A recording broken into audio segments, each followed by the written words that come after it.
എന്താണെന്നറിയോ? ഉമർ ഇബ്നുൽ ഖത്താബ് റളിയല്ലാഹു അൻഹു നിസ്കാരം കഴിഞ്ഞിട്ട് പെട്ടെന്ന് എഴുന്നേറ്റ് പോവുക. എപ്പോഴും ത്വൽഹ റളിയല്ലാഹു അൻഹു ഒരു ഡൗട്ട്, എവിടേക്കാണ് ഉമർ പോകുന്നത്? അമീറുൽ മുഅ്മിനീൻ എവിടേക്കാണ് പോകുന്നത്? അങ്ങനെ ഒരു ദിവസം ത്വൽഹ റളിയല്ലാഹു അൻഹു ഉമർ ഇബ്നുൽ ഖത്താബ് റളിയല്ലാഹു അൻഹുവിനെ അനുഗമിച്ചു. ഒരു വീട്ടിലെത്തി. ഉമർ ആ വീട്ടിൽ ചെന്നു, കയറി. ഒരുപാട് നേരം കഴിഞ്ഞു, പുറത്തേക്ക് വന്നു, പോയി. ഉമർ പോയി കൺവട്ടത്ത് നിന്ന് മറിഞ്ഞതിന് ശേഷം ത്വൽഹ റളിയല്ലാഹു അൻഹു ആ വീട്ടിലേക്ക് കയറിയപ്പോൾ അദ്ദേഹത്തിന് കാണാൻ സാധിച്ചത് വൃദ്ധയായ ഒരു സ്ത്രീയാണ്. കയ്യും കാലം നനക്കാൻ വയ്യ, രോഗഗ്രസ്തയായി കിടപ്പിലാണ്, വാദം ബാധിച്ച് കിടപ്പിലാണ്. കയ്യും കാലം നനക്കാൻ വയ്യ, സ്വന്തമായി ഒരു കാര്യം ചെയ്യാൻ വയ്യ. ത്വൽഹ റളിയല്ലാഹു അൻഹു ആ സ്ത്രീയുടെ അടുത്ത് പോയി ചോദിച്ചു, ഉമ്മ, ഇവിടെ ദിവസവും വരുന്ന ആളില്ലേ, അതാരാണ് ഉമ്മ? ആരാണ് ഇവിടെ ദിവസവും വന്ന് നിങ്ങളെ ഇവിടെ വന്ന് പോകുന്നത്? അപ്പോൾ ആ സ്ത്രീ വിറക്കുന്ന ചുണ്ടുകളായി പറഞ്ഞു, മോനെ, അതാരാണെന്നറിയില്ല. കുറേ നാളായി അവൻ വരാൻ തുടങ്ങിയിട്ട്, എൻ്റെ കണ്ണുനീര് തുടക്കാൻ, ഞാൻ വിസർജിച്ചതും ഞാൻ മൂത്രിച്ചതും എൻ്റെ വായിലെ കഫവും തുടച്ച് വൃത്തിയാക്കാനാണ് അവൻ ദിവസവും ഇങ്ങോട്ട് കടന്നു വരുന്നത്. വിഷമം കൊണ്ട് ഞാൻ കരയുന്ന സമയത്ത് എൻ്റെ കണ്ണുനീര് തുടച്ചു തരാൻ, സ്വന്തമായി കൈകൾ പൊങ്ങാത്ത എൻ്റെ വായിലേക്ക് ഭക്ഷണത്തിന്റെ ഉരുളകൾ വെച്ചു തരാൻ, മോനെ, ആ മനുഷ്യൻ ഏതാണെന്ന് എനിക്കറിയില്ല, പക്ഷേ മഹാമനസ്സുള്ള മനുഷ്യനാണത്. ത്വൽഹ റളിയല്ലാഹു അൻഹു ചോദിച്ചു, ഉമ്മ, ആ വ്യക്തി ആരാണെന്നറിയോ? ആ വ്യക്തി ആരാണെന്ന് നിങ്ങൾക്കറിയണോ? അറിയണം മോനെ, ആരാണെന്ന് പറ. ആ മനുഷ്യൻ ഈ രാജ്യത്തിന്റെ രാജാവാണ്.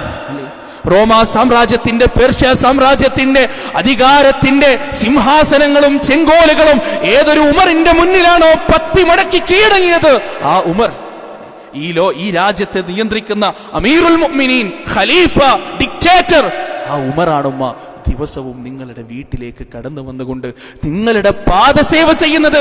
ഒരു എം എൽ എ ആയാൽ അവൻ സഞ്ചരിക്കാൻ മുന്നിലും പിന്നിലും വാഹനങ്ങൾ വേണം, വാഹനത്തിന്റെ മുകളിൽ ചുവന്ന ലൈറ്റ് വേണം, വാഹനത്തിന്റെ ഉള്ളിൽ AC വേണം, അല്ലെ? അവനെ പരിചരിക്കാൻ സർക്കാർ വക ആളുകൾ വേണം. പക്ഷേ ഒരു രാജ്യത്തിന്റെ ഡിക്റ്റേറ്റർ ആയിട്ടും ഇല്ല, ഒരു വാക്കിനും മറുവാക്കില്ലാത്ത തരത്തിലുള്ള സ്വേച്ഛാധിപത്യത്തിന്റെ ചെങ്കോല് കയ്യിൽ കിട്ടിയിട്ടും താൻ ഇതുവരെ അറിയുകയും മനസ്സിലാക്കുകയും പരിചയം പോലുമില്ലാത്ത ഒരു സ്ത്രീയുടെ വീട്ടിലേക്ക് കടന്നു ചെന്നുകൊണ്ട് ആരോരും കാണാതെ, ആരോരും അറിയാതെ ആ സ്ത്രീയുടെ വിസർജ്യം വാരി ആ സ്ത്രീയുടെ വായിലേക്ക് ഭക്ഷണത്തിന്റെ ഉരുളകൾ വെച്ചുകൊടുത്ത 1400 വർഷങ്ങൾക്ക് മുമ്പ് സോഫറിൻ, സോഷ്യലിസ്റ്റ്, സെക്യുലർ, ഡെമോക്രാറ്റിക് റിപ്പബ്ലിക് എന്ന ഇന്ത്യൻ കോൺസ്റ്റിറ്റ്യൂഷൻ പറയുന്ന ഉന്നതമായ സംഹിത അറേബ്യയുടെ മരുഭൂമിയിൽ സ്ഥാപിച്ച ഉമർ ഇബ്നുൽ ഖത്താബ് റളിയല്ലാഹു അൻഹുവിന്റെ ജീവിതത്തിലെ 2 വശങ്ങൾ. സഹോദരങ്ങളെ, അതിന്റെ ഇടയിൽ ഉമർ ഇബ്നുൽ ഖത്താബ് റളിയല്ലാഹു അൻഹു ഖുർആൻ ക്ലാസ്സിന് പോയി. അതാണ് മാറ്റം, അല്ലേ? വർഷങ്ങൾക്ക് മുമ്പ് ഇതുവരെ കണ്ടിട്ടോ കേട്ടിട്ടോ ഇല്ലാത്ത ഒരു മനുഷ്യനെ കൊന്നുകളഞ്ഞ് ആ മനുഷ്യന്റെ ചെറുവിരൽ മുറിച്ചെടുത്ത് കഴുത്തിൽ മാലയാക്കി തൂക്കി ഉക്കാലച്ചന്തയിൽ സംഹാര താണ്ഡവമാടിയിരുന്ന ഒരു മനുഷ്യൻ ഇന്ന് വരെ പരിചയമില്ലാത്ത പാവപ്പെട്ട വൃദ്ധയായ ഒരു സ്ത്രീയുടെ വീട്ടിലേക്ക് കടന്നു ചെന്ന് പരിചരിക്കാൻ മാത്രമുള്ള ഒരു മനുഷ്യനായി മാറിയത്.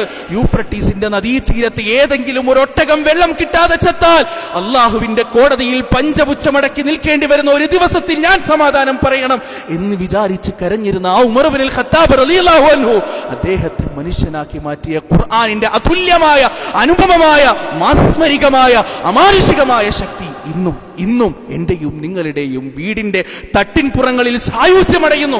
അരുത്, ആ ഖുർആൻ നെഞ്ചിലേറ്റുക. ഇറങ്ങുക സമുദായത്തിന്റെ മധ്യത്തിലേക്ക്. വിപ്ലവമുണ്ടാകും. അനിതര സാധാരണമായ മാറ്റങ്ങൾ ഉണ്ടാകും, അല്ലേ?